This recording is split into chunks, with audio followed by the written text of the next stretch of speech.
saat ini kita belum tahu sih ada panggilan atau enggak. Tapi kalaupun ada panggilan, insya Allah kita akan dampingi beliau datang ke sana. Udah bingung. Mudah-mudahan lah udah ada dua unsur terpenuhi ya, sehingga kemudian ditetapkan jadi tersangka. Tapi kan pengalaman kita selama ini kalau undang ITE itu biasanya panjang loh. Pertama, belum tentu bisa diterima juga laporannya. Ada biasa soal legal standing. Apakah kemudian pelapor itu punya legal standing atau tidak? Biasa kalau ITE itu korbannya langsung yang melaporkan. Nah, ini pertanyaannya, korbannya yang lapor atau enggak? Siapa yang lapor? Kalau bentuk ada pihak-pihak yang lapor punya legal standing atau tidak? Kalau teman-teman polisi saya yakin mereka biasa hati-hati sih. Cuma nggak tahu ya, kok bisa sampai segitu. Ya soal bantah-membantah kan memang biasa. Ada ruang lah selalu untuk itu. Karena setiap kesempatan itu, makanya kemudian kenapa harus ada lawyer, ada teman-teman kepolisian, ada teman-teman kejaksaan, ada pengadilan, supaya kemudian masing-masing pihak itu bisa melakukan fungsi dan perannya masing-masing. Karena itulah kebenaran itu diuji di pengadilan kalau sampai ke sono.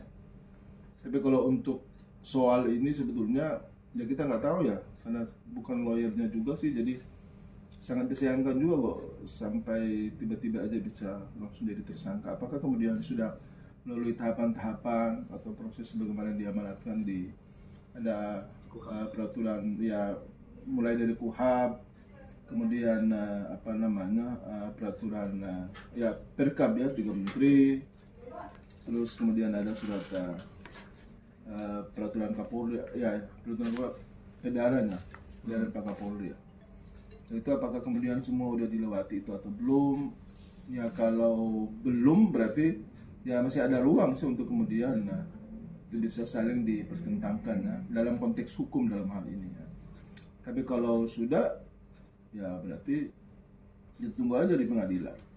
Jadi ya intinya pengacaranya Mbak Tiara Marlen lah yang mesti harus lebih fightingnya lebih oke lagi lah, supaya bisa membuka tabir proses hukum ini yang ada di pengadilan nanti. Enggak, ya saat ini belum. Kalau seperti itu kan biasa kewenangan penyidik kan. Jadi penyidik memang perlu untuk memeriksa saksi siapa-siapa. Ya itu yang nanti tinggal kita tunggu.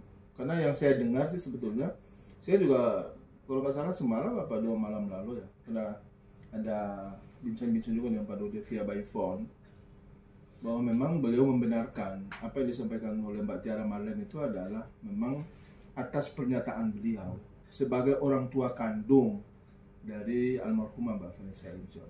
Dan itu adalah sebuah fakta, itu adalah sebuah kebenaran. Itu juga terungkap pada saat persidangan kemarin soal hak asuh Gala itu. Sehingga menurut hemat kami, apa yang disampaikan itu adalah sebuah kebenaran, bukan fitnah, bukan juga mengada-ada menurut hemat kami. Apalagi disampaikan langsung oleh Pak Dodi kepada Mbak Tiara. Belum lagi kemudian keterangan-keterangan lain yang ketika itu di pengadilan juga dibenarkan dan disampaikan oleh Tante Reni dalam hal ini, tantenya almarhumah Vanessa Angel, bahwa itu benar adanya almarhumah itu hamil sebelum menikah itu.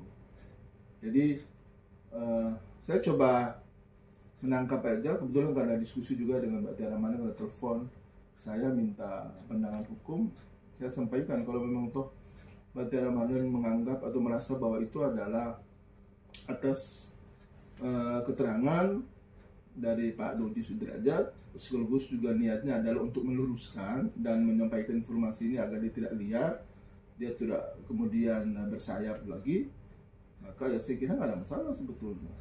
Kan akhirnya kan dengan demikian orang tidak lagi memperdebatkan soal itu kan. Nah, karena memang di fakta persidangan juga ternyata dia terbuka, dia terungkap di situ bahwa memang benar adanya seperti itu. Terus masalahnya ada di mana?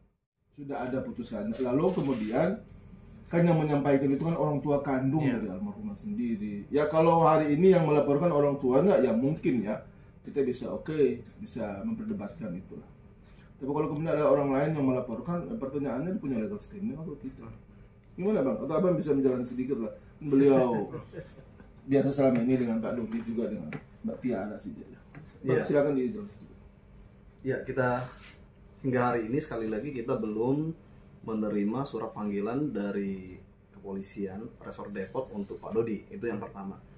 Kemudian yang kedua, berkaitan dengan persoalan ini kita juga sudah komunikasi dengan Pak Dodi bahwa memang benar Pak Dodi yang menyampaikan secara langsung ini kepada Tiara Marlin. Kemudian juga Tiara Marlin ini tidak ada niat untuk dalam tanda kutip menyerang almarhum atau siapapun di situ. Nah, kemudian juga disampaikan oleh Bang Jamal tadi. Ini adalah fakta-fakta persidangan loh, yang sudah tertuang di dalam putusan pengadilan agama. Kemudian telah dijelaskan dan disampaikan oleh saksi-saksi pada saat proses persidangan perwalian Garang kemarin. Kemudian, ini yang kita luruskan juga berkaitan dengan sidang yang sebelumnya. Bahwa sidang sebelumnya yang penggugat itu adalah Pak Haji Faisal menggugat Pak Dodi sebagai besannya. Ini kita luruskan.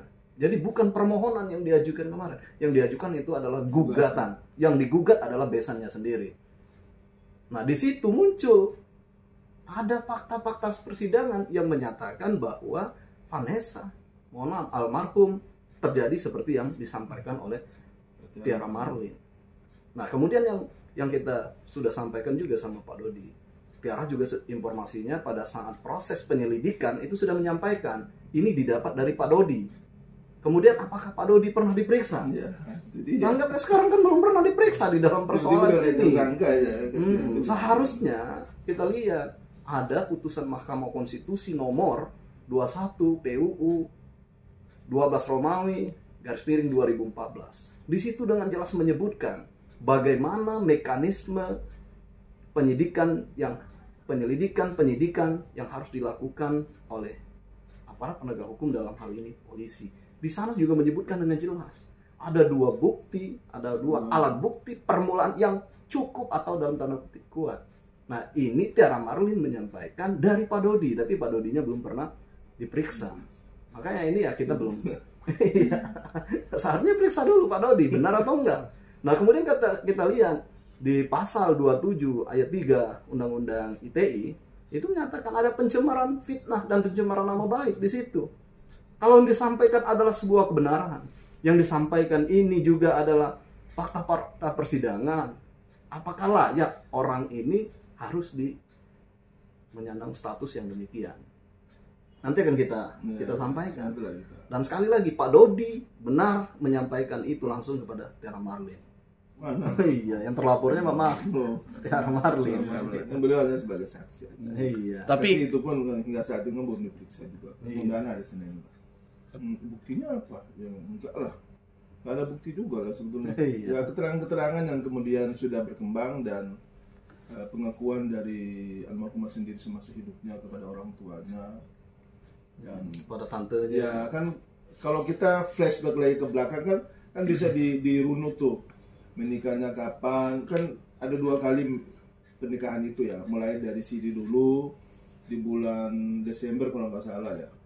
Desember Januari deh. Terus kemudian Februari baru nikah negara ya. Kemudian Juni kalau nggak salah kan almarhumah kan melahirkan ananda kita itu. Nah, jadi ya, tinggal kita lihat aja range waktu menikah dengan lahirnya ini apakah memang normal atau tidak. Apa memang udah ada perubahan kalau orang melahirkan itu nggak 9 bulan lagi, cuma hanya 6 bulan gitu. Ya kita nggak tahu juga, itu nanti dokter. Tapi apapun menurut hemat kami, ya saya kira masalah seperti ini tidak perlu dipersoalkan. Saya kira Pak Haji Faisal ya dengan segala hormat ya, mungkin ngejelimet juga pikiran beliau dengan berbagai persoalan yang selama ini tengah dihadapin. Ya baiknya jangan juga hal-hal yang remeh-temeh seperti ini juga kemudian dimunculkan di ruang publik, bahkan masuk ke ranah hukum. Ya cobalah fokus saja untuk ngurus asuh gala, ya mudah-mudahan agar dengan demikian ya semua bisa berjalan baik, adem ayem. Kenapa tidak fokus saja untuk gimana membangun komunikasi yang baik dan damai dengan desanya, tapi mesti harus mengorbankan pihak-pihak lain lagi ya. Sebetulnya mungkin niat mereka hanya memberikan support, hanya memberikan dukungan agar ya semua ini berjalan baik adanya, tapi kenapa mesti harus justru masuk ke atau digiring masuk atau tersandra masuk ke wilayah-wilayah hukum, kan kesian juga. Terus apa juga gunanya sih kalau kayak gitu? ada gunanya. Apa itu sebuah kebanggaan kalau kemudian mentersangkakan Tiara Marley? Saya kira terlalu berlebihan juga. Hidup ini kan tidak ada yang sempurna, tidak ada juga yang suci. Kita juga manusia biasa, punya salah, punya hilaf. Kita belajar aja lah, apalagi sekelas beliau yang juga seorang haji ya. Mestinya beliau lebih legowo, memaafkan. Tapi kalau semangatnya kayaknya berkobar-kobar untuk perang, ya ya udah, biar publik yang menilai sendiri aja lah.